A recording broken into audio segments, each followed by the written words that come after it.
Hello YouTube, how's it going? It's a professional here. Today I wanted to do a review on the Speedo Custom. I'm very sorry I have not been able to do these vehicle reviews right away. I've just been really busy making a lot of different videos, especially my nightclub money guide video, which is coming out very soon. Anyways, onto the video. The Speedo Custom is a custom version of the Speedo van, which most of us recognize from CEO crates. The van often carries them in the back on missions.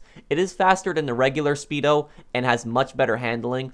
What is great about this vehicle is the actual Speedo van is free and already in the nightclub. We just need to customize it to make it the custom version. What changes is it has armor protection for the driver, somewhat from bullets, but not explosives. I'll discuss that a little bit later. The van is able to drop unlimited proximity mines, but only 5 active at a time. It also has the option of having a 50 caliber machine gun, minigun, or mounted machine guns. Get the 50 caliber machine gun or the minigun. The mounted ones are a waste.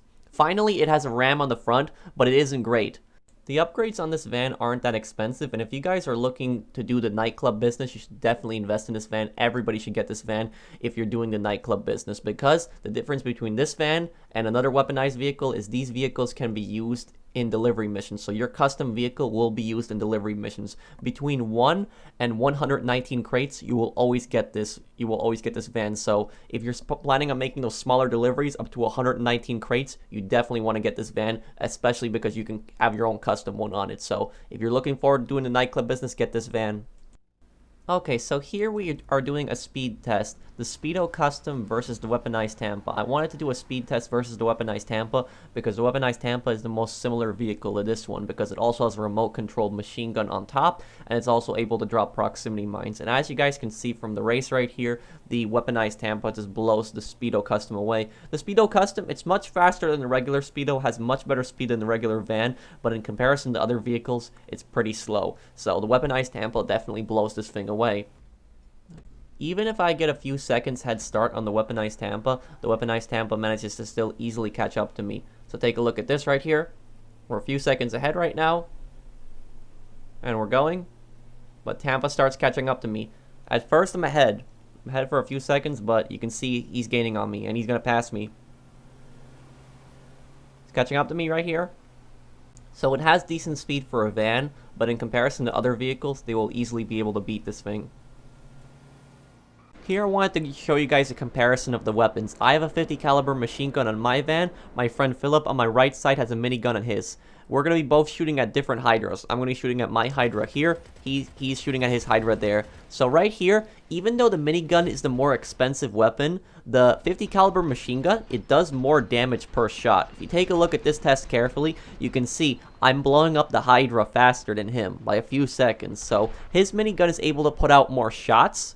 He has a faster fire rate, but the 50 caliber machine gun does more damage per second. Take a look at that right there in comparison to the two Luxor jets. I blew mine up first. Let's take a look at that in slow motion again. See, we're both firing it at the exact same time here. I blew mine up first. And then a few seconds later here, he blows up his. However, if you compare the two machine guns against a more armored target like the Kuruma in this case, the minigun will win. And the reason that the minigun will win is because against an armored target like the Kuruma, the minigun is able to put more shots out because it has a much faster fire rate. That's why it's able to destroy a target like the Kuruma faster. But non-armored targets like jets and helicopters, the 50 caliber machine gun will be better. It'll be able to take those vehicles out quicker. And against NPCs, the 50 caliber machine gun is better. I personally prefer the 50 caliber machine gun over the minigun. I personally think it's easier to control, and you save around $75,000 purchasing it. Here I wanted to show you guys an example of why the 50 caliber machine gun is better than the minigun against NPCs. So take a look right here. The 50 caliber machine gun does a lot more damage than the minigun per shot. So I'm able to take out these NPCs easily. All I need to do is just touch them once with the machine gun, basically one bullet, and they're dead. Take a look at this in slow motion. Look how easily I'm able to clear out this area. So if you're looking to clear out areas like this, you're going to want to use the 50 caliber machine gun. If you want to have a faster fire rate, put more shots out, then the minigun is for you. But if you want more damage per second, use the 50 caliber machine gun.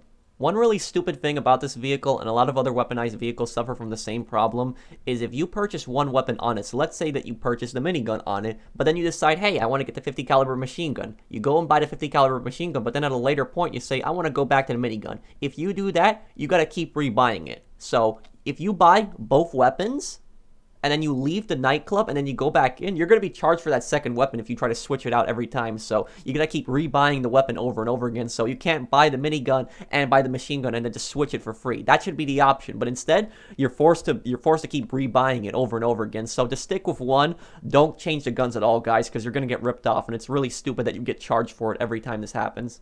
Here we are going to be doing a damage resistance test just to see how bulletproof these windows are.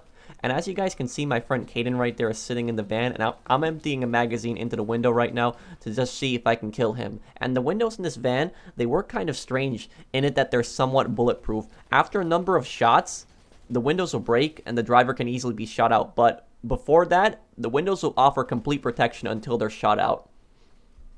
One thing that I like about this van is that you can change weapons in this vehicle, and it doesn't force you. It doesn't force you to use the remote-controlled machine gun at all times, like in the weaponized Tampa. And the advantage of that is that it makes it easier to drive, because if you have to constantly keep controlling the machine gun, it makes it annoying to drive, because then you have to use both sticks. So if you're going to be driving like long distances, just switch to a drive-by weapon, because it makes driving a lot easier. Only use the machine gun if you have to use it in combat. And also, whenever you use a drive-by weapon, you can shoot 360 all around the car. Doesn't matter where the target is, which is nice. What a lot of people overlooked about this van is that when you have two people in the back, they can shoot machine guns and assault rifles and SMGs out the back. So if they have a machine gun, an assault rifle, or an SMG, they can shoot out the back. Normally, when you have passengers in most vehicles in this game, they can only shoot a drive-by weapon out. But because it's a van, they can shoot assault rifles and machine guns out the back. So if you have somebody chasing you, you can lay out triple the firepower. You can have the machine gun shooting at them, the remote-controlled machine gun, and then you can have two passengers in the back shooting machine guns and assault rifles out the back. So any cops or NPCs or even players that come up on you, you can just literally open fire on them and you can barrage them with a hail of bullets. Here I wanted to show you guys a test of the RAM, and the RAM on this thing is terrible. It's absolutely terrible. I don't even know what the point of the RAM is if you can't smash vehicles out of the way. If you actually hit vehicles with this, you're actually more likely to spin out than actually push them out of the way. So the RAM is very, very bad on this thing. I don't find it helpful at all.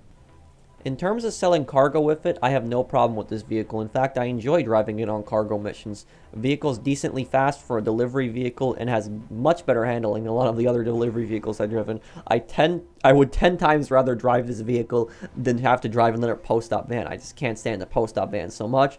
But unfortunately, we can't switch out the post-op vans for this one. And also, when you're making delivery missions with this vehicle, the vehicle is more armored than the regular one. The regular one only takes one RPG shot, but on cell missions, it can take multiple explosions. So on cell missions, you're more protected, so don't feel like one RPG can destroy you on a cell mission. Lastly, here we have an explosive resistance test, and just as I said earlier, it only takes one RPG. That is so disappointing. At least let it take 2 RPGs. That is so disappointing that after all those armor upgrades, that's all it's going to take.